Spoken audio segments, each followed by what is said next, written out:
अस्सलामुअलैकुम, hope you are doing well. अच्छा, कल जो है वो पाकिस्तान बांग्लादेश का फर्स्ट टेस्ट स्टार्ट हो रहा है ढाका में। अच्छा, नॉर्मली जो है वो पाकिस्तानी प्लेयर्स जो है वो इंगेज नहीं थे, एक साथ नहीं जमा हुए थे। ऐसा माहौल चल रहा था कि कोई 2 तारीख को बांग्लादेश पहुंच गया, कोई नेशनल स्टेडियम में प्रैक्टिस कर रहा है, कोई जो T20 से जब फ्री हो रहा था कि भाई आप PSL से फ्री हो गए, आ जाओ भाई स्क्वाड में आ जाओ। तो ये कंबाइन नहीं हुई थी साइड, एक कंबाइन साइड जब हुई है जब PSL वो हुआ है, जब PSL ख़त्म हुए तो साइड जो है वो कंबाइन हुई है। ठीक है, उससे पहले तो सब अलग अलग थे, वो कोई कहाँ है कोई कहाँ है, इस तरह से चल रहा था। जब आप वर्ल्ड टेस्ट चैम्पियनशिप खेलने जा रहे हो तो इन सब चीज़ों को मतलब सीरियस तो लेना पड़ेगा ना। जाहिर सी बात है, एक टेस्ट मैच के 12 पॉइंट्स हैं, 12 पॉइंट। तो फिर अब जैसे अब शाहीन शाह अफरीदी ने भी प्रेस कॉन्फ्रेंस में बोले हमारी नज़र वर्ल्ड टेस्ट चैम्पियनशिप पर है, लेकिन नज़र लग तो नहीं रहा ऐसा कुछ कि आपने उसको वर्ल्ड टेस्ट चैम्पियनशिप को सीरियस भी लिया हुआ है, क्योंकि वर्ल्ड टेस्ट चैम्पियन लग तो कहीं से नहीं रहा। क्योंकि आप जितना कैजुअल अप्रोच आपने किए या PCB की जितनी कैजुअल अप्रोच थी, मेरे ख्याल में उन्होंने सीरियस ही नहीं लिया हुआ। वरना टूर ऐसे, यही टूर 8 तारीख से स्टार्ट होने वाला, ये 10-12 से कर लेते, लेकिन टीम तो कम से कम एक साथ इंगेज हो जाती। अब जो कोई कभी पहुंचा कोई कभी पहुंचा, इस तरह का था। एनीवेज, बांग्लादेश नॉर्मली वहाँ पे बनाते हैं ढाका में या दूसरे भी शहरों में स्पिन विकेट्स बनाते हैं नॉर्मली ना, कि स्पिन विकेट और ऐसी ऐसी डेड विकेट बनाते हैं कि 2-2 टिप्पों में दूसरे टिप्पे के रिस्क में खा रहा हो तो फिर विकेट पे जाके बॉल लग रही हो, तो ऐसी ऐसी विकेट बनती हैं वहाँ पे। तो नॉर्मली जो है ना वो स्पिन को बहुत सपोर्ट करती हैं वहाँ की पिच। और अगर कोई जैसे ऑस्ट्रेलिया आ रही है, साउथ अफ्रीका आ रही है, इंग्लैंड आ रही है, तो वो उन लोगों के लिए मुश्किल हो जाता है। पाकिस्तान भी यही कर रहा है कि पंखे लगा के और स्पिन विकेट और इसी तरह के पिच जो है वो किसी तरह वो हो जाए, स्पिन सपोर्टेड हो जाए पूरी ना। लेकिन उन्होंने पाकिस्तान को ये चीज़ नहीं दी कि उन्होंने जो है वो स्पिन विकेट बनाई, क्योंकि उन्हें पता साजिद नौमान आएंगे तो इनको खुद भी खेलना मुश्किल हो जाएगा। तो इन्होंने इसी वजह से स्पिन ट्रैक तो नहीं बनाया, उल्टा ग्रीन विकेट करने की कोशिश की कि फास्ट बॉलर्स को सपोर्ट करे विकेट ना, इस तरह की कोशिश की जा रही है। तो इस वजह से कि देखते हैं कि फिर कौन खेलता है। लेकिन नज़र तो उस पर भी अच्छी चल रही है कि खुर्रम शहजाद ने भी अच्छी बॉलिंग कर रहे हैं नेट्स में, और शाहीन अफरीदी भी नेट्स में तो अच्छी बॉलिंग ही करते हुए नज़र आ रहे हैं और अहम रोल अदा कर सकते हैं खुर्रम शहजाद भी। अच्छा, खुर्रम शहजाद का एक आइकॉनिक सेलिब्रेशन भी थी जो उन्होंने बाबर आजम को आउट करके की। बाबर आजम को आउट करके उन्होंने आइकॉनिक सेलिब्रेशन भी की, और नेट्स में बाबर आजम को जब उन्होंने बोल्ड मारा तो वो भी एक रिकॉर्ड होने वाली चीज़ थी। वो रिकॉर्ड होने वाली चीज़ थी, और नेट्स में एक वो रिकॉर्ड होने वाली चीज़ थी। जिस तरीके से शान महसूद अकेले जो है वो रनिंग कर रहे थे धूप में। अच्छा, पाकिस्तान ने एक पहले अपना ट्रेनिंग सेशन रखा था सुबह, जैसे टेस्ट मैच की टाइमिंग थी ना उनकी कि जाहिर सी बात है 10 से 5 के दरमियान, तो उन्होंने एक अपना सेशन रख लिया 10 से 1।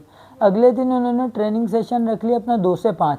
इसी वजह से रखा कि जाहिर सी बात है कि एक में जो वो कि अगर किसी बैट्समैन को टी टाइम के दौरान बैटिंग आती है तो पिच कैसे रिएक्ट कर सकती है, और अगर सुबह में बैटिंग आती है फर्स्ट टाइम में तो पिच कैसे रिएक्ट करती है, इसी चीज़ को देखते हुए बहुत अच्छे उसमें थे, रिदम में लग रही थी टीम कि बाकी के भाई बन गई ना टीम जो है वो कलेक्ट। और वो शफीउल इस्लाम ने भी जो है वो बाबर आजम के जाने पे सैल्यूट वगैरह किया, नाहिद राना तो गए ही साथ थे। तो खैर आपस में मिलना सरफराज से जो है वो महमूदुल्लाह ने भी मिले आके, और काफ़ी वो क्रिकेटर्स बांग्लादेशी क्रिकेटर्स भी मिले आके। जाहिर सी बात है कोई अभी के तो है नहीं, वो साथ चलते आए, वो इतने पुराने भी नहीं है सरफराज में, तो जो साथ चलते आए तो वो एक वो बनी हुई थी। अच्छा, दूसरी चीज़ ये है कि जब यहाँ पहला टेस्ट भी, ये पहला टेस्ट है फिर दूसरा टेस्ट, 2 मैच की सीरीज़ है, लेकिन ये 2 मैच की सीरीज़ वर्ल्ड टेस्ट चैम्पियनशिप में बहुत अहम रोल अदा कर सकती है। क्योंकि world test championship Shaheen Afridi ने तो कह दिया कि जो है ना हमारा ध्यान वर्ल्ड टेस्ट चैम्पियनशिप पर है, लेकिन लग नहीं रहा था टीम का शुरू में। तो अब देखते हैं, कल से पहला टेस्ट शुरू होगा तो एक डे की रिपोर्ट वो करेंगे। अभी जो है वो मज़ीद ट्रेनिंग सेशन से फिर यही मिला, मोहम्मद अब्बास का कमबैक होने जा रहा है इंशाल्लाह, वो भी कल आपको खेलते हुए नजर आएंगे। तो मोहम्मद अब्बास एक वहाँ से बहुत कोई ये नहीं होता, बहुत एक होता है ना स्विंग बॉल बहुत ज़्यादा, इन स्विंग आउट स्विंग बहुत ज़्यादा उस पर कर रहे हैं, ऐसे तो नहीं है मोहम्मद अब्बास, लेकिन इन स्विंग हल्की हल्की सी स्विंग होती है, सीम तो जिससे हल्का हल्का सा बैट्समैन जो है वो परेशान होते हैं, और जिससे और विकेट टू विकेट ज़्यादातर बॉल करने की कोशिश करते हैं, ऐसे नहीं करते कि ज़्यादातर आउटसाइड एज तो बहुत कम लगते हैं, मतलब बोल्ड ज़्यादा मिल जाएंगे या LBW ज़्यादा मिल जाएंगे मोहम्मद अब्बास को। ये सब चीज़ें तो होती हैं, क्योंकि और इस सब चीज़ों से आइडिया रहता है कि भाई विकेट टू विकेट करने वाला बॉलर है ये हो गए। हसन अली भी गए हैं, अब देखते हैं कौन से, अगर ज़्यादा ग्रीन होती है तो कौन से खेलते हैं। मेरे ख्याल में साजिद नोमान को खिलाना ही चाहिए, और बॉलिंग में शाहिन अफरीदी को रेस्ट देना चाहिए, खुर्रम शहजाद और मोहम्मद अब्बास के साथ जाना चाहिए ये दोनों, क्योंकि खुर्रम शहजाद आउट स्विंग अच्छी करते हैं, मोहम्मद अब्बास इन स्विंग वगैरह अच्छी करते हैं, नॉर्मली आउट स्विंग भी करते हैं, लेकिन जो एक वो होती है मेनली जो वो इन स्विंग करते हैं। तो इन सब चीज़ों पे थोड़ा सा वो फोकस रखना चाहिए ना। अच्छा आगे, और जो है जैसे अब सब एक टीम जो है वो जेल हुई हुई हो,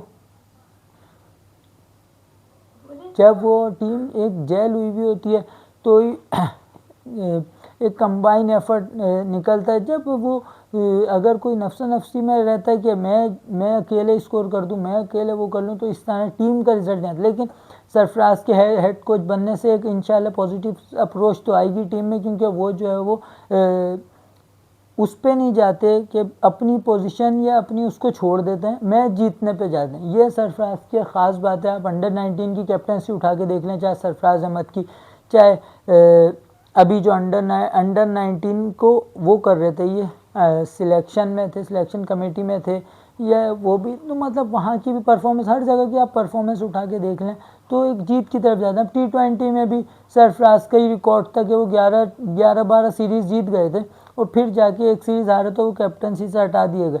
क्यों? क्योंकि वजह यही थी, उन्होंने अपने आप को ऊपर लाने के बजाय नीचे आ गए थे, क्योंकि जो टीम को ज़रूरत थी वो उन्होंने ऊपर कर दिया था। खुद जो है वो 6-6 7-7 आउट पे बैटिंग करने आ रहे थे। राइट से आता, अगर वो खुद आते 2 आउट पे तो उनका एवरेज भी इंप्रूव होता, और वो होता तो वो टीम में रहते। अब वो 6-6 7 आउट पे आएंगे तो कहाँ वो बात बनेगी। किसी मैच में बैटिंग आ रही, किसी मैच में नहीं आ रही, लेकिन रिजल्ट मिल रहा था। ठीक है, तो अब रिजल्ट मैटर करता है नॉर्मली तो, लेकिन पाकिस्तान में तो ऐसा नहीं था। अब जाहिर सी बात है वो उनकी अपनी परफॉर्मेंस नहीं थी, तो सिलेक्टर्स वगैरह भी ढूंढ रहे थे कि कहाँ ये सीरीज़ हारे हैं और हम जो है वो कैप्टन चेंज करें। खैर जो हो गया, लेकिन इनकी अप्रोच विनिंग रहती है। अब देखते हैं ये किस अप्रोच के साथ जाते हैं। नॉर्मली ये जो है वो, अगर इनके उससे देखा जाए तो ये तो शाहिन अफरीदी को खिलाने पे जाएंगे, क्योंकि ये जाते हैं इनको विनिंग अप्रोच के साथ के जाके फुल अटैक करना है। और ठीक, और जिस तरीके से, और मेरे ख्याल में इतनी ज़्यादा ग्रीन हो नहीं सकती कि हम जो है वो 3 फास्ट बॉलर्स के साथ जाएं। बेहतर वही होगा कि साजिद और नोमान को दोनों को ही खिलाया जाए ये टेस्ट मैच भी ना, क्योंकि ऐसे ग्रीन करने से कितनी ग्रीन कर लेंगे वो लोग ना, कितनी फास्ट बॉलर को सपोर्ट। बहरहाल वो तो सुबह ही पता चलेगा कि कैसा रिएक्ट करती है पिच, और कौन टॉस जीतता है, कैसा एडवांटेज लेता है, ये तो खैर सुबह की ही पता चलेगा। लेकिन ये टूर बहुत इंपॉर्टेंट है वर्ल्ड टेस्ट चैंपियनशिप को देखा। वैसे तो एक नॉर्मल बायलैटरल सीरीज़ की तरह अगर कोई खेले तो फिर वो कोई बात नहीं। अब जैसे वर्ल्ड टेस्ट चैंपियनशिप के लिए शाहिन अफरीदी ने कहा है कि उनकी नज़र जो है वो फाइनल पर है। अब फाइनल पहुंचना कैसे फाइनल में, ये नहीं पता। जाहिर सी बात है परफॉर्मेंस पे ही पहुंचना है फाइनल में, नज़र तो फाइनल पे, लेकिन उनके लिए आप बेसिक जो है वो बायलैटरल सीरीज़ जीतोगे तो फाइनल में जाओगे ना। फाइनल में डायरेक्ट तो ऐसे एंट्री नहीं होगी। हालांकि इस दफ़ा जिस तरीके की आगे टूर्स है ना पाकिस्तान का, बहुत हद तक चांस बन सकता है। कोई मुश्किल टूर्स नहीं है पाकिस्तान के, एक आध टूर है मुश्किल, वो भी निकल जाएगा। अभी आगे ओडीआई खेलने का था, ऑस्ट्रेलिया ने भी, वो भी T20 पे आ गए कि भाई गर्मी बहुत है, T20 खेलने 3 ओडीआई 3 T20 खेलने का था, लेकिन अब 6 T20 करने का उनका वो हो गया। और आईसीसी भी इस पे मान गया। आईसीसी नॉर्मली जो है वो इंडिया, इंग्लैंड, ऑस्ट्रेलिया, बिग 3 जो हैं इनको सपोर्ट करता है। तो उन्होंने सिर्फ ये कहा कि पीसीबी से कि आप सिर्फ एक रिक्वेस्ट भेज दें आईसीसी को, बाकी हम देख लेंगे। ऑस्ट्रेलिया ने तो ऐसा ही हुआ, फिर उन्होंने वो किया तो आईसीसी मान गया, क्योंकि जब जाहिर से पीछे इंग्लैंड होता है, ऑस्ट्रेलिया होता है, इंडिया होता है। अब जैसे ख़ास तौर पे अगर इंडिया हो तो बड़ा एक ब्रॉडकास्टर है, ब्रॉडकास्टर्स भी उनके पास हैं, एक बड़ा बिजनेस देता है इंडिया। तो इंडिया और इंग्लैंड तो ख़ास तौर पे बड़े बिजनेस देते हैं, तो उनकी बात इतनी आराम से रद्द तो नहीं होती। ख़ास तौर पे मतलब अगर काफ़ी क्रिकेटिंग उसमें देखा जाए तो एक बिज़नेस हवाले से देखा जाए तो इंडिया को बहुत सपोर्ट मिलती है। ठीक है ना। अब जो है एनीवेज ये तो बातें होती रहेंगी। बाकी है कि अभी बांग्लादेश की सीरीज़ पे देखते हैं डे बाय डे इंशाल्लाह के फर्स्ट डे कैसी परफॉर्मेंस रहती है, सेकंड डे कैसी परफॉर्मेंस रहती है, पाँचों दिन तक वो फिर वीडियोस वो बनाते हैं, देखते हैं इंशाल्लाह। उम्मीद ये तो अच्छी ही है कि इतना मुश्किल टूर नहीं लेकिन इतना आसान भी टूर नहीं है।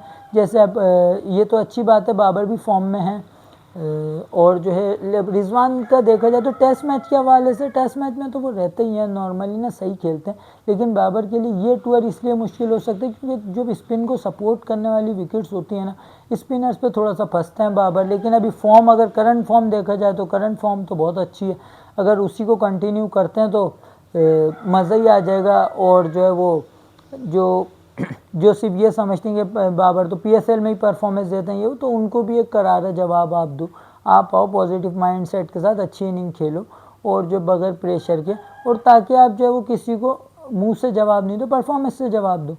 तो जाहिर सी बात है, और पब्लिक भी यही चाहती है कि आए वो परफॉर्मेंस दें और अपनी परफॉर्मेंस से जवाब दें। एनीवे फिर मिलते हैं इंशाल्लाह नेक्स्ट वीडियो में, ठीक है। जब तक अपना ख्याल रखिए, ठीक है। अस्सलाम वालेकुम।